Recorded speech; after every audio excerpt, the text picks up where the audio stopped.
I was also a huge Ninja Turtles fan growing up. One of my first exposures to it was the Palladium Games tabletop role-playing game, where everyone else was discovering Dungeons and Dragons first. I was like, this turtle game looks awesome, and you guys did a bunch of art for it too. Yes. Yeah. How much of that were you guys giving them, or how much of that were they being like, hey, we need a piece for this character and we need a piece for this?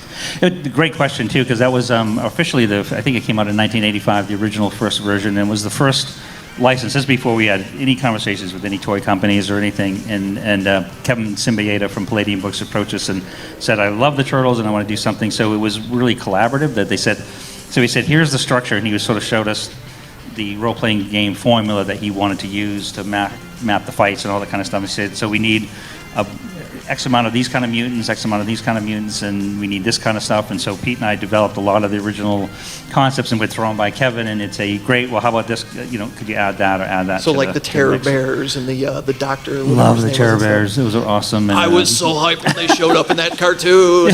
They were beavers, but I was like, I know what that is. Well, that was, again, Ciro's thing. Ciro fought to get the Terror Bears in there, and they just wouldn't do it. They were afraid of lawsuits, so we ended up doing it. Was it Terror Beavers or Time? Yeah. But no, that was, I really loved that game, and even Pete and I we felt that we loved the structure and the format. We wanted to add a special story that you could only get in the game for comic book fans. So that was a blast. But good question. That's cool.